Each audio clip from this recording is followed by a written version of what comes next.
alın, gülə bənzər damalın, üzümdə qoşaq alın. Gəl mənim nazlı yarım hey hey, sənə qurbandı canım hey hey.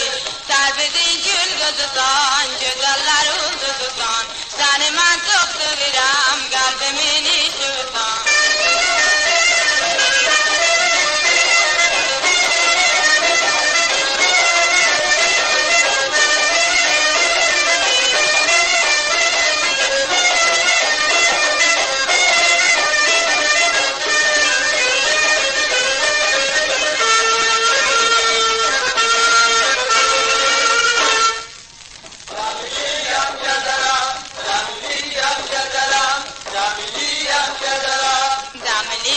Gəzərəm bu çölləri, aludiyəm, sevərəm səmənləri.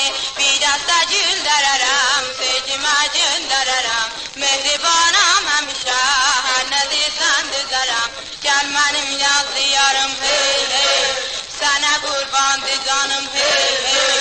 Sərbizin gül qızısan, gözəllər ulduzusan, səni mən çox sevirəm, qəlbimin işıqsan.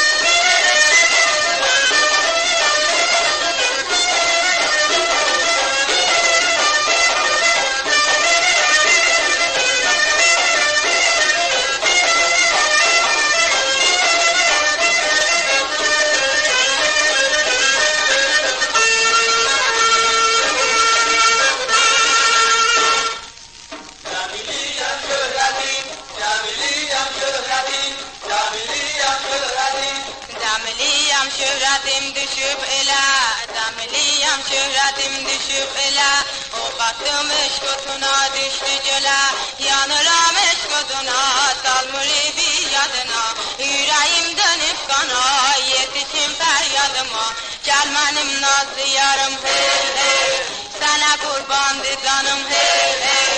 Sərbizin gül qızısan, gözəllər ulduzusan, səni mən çox sevirəm, qəlbimin işıqsan. Sərbizin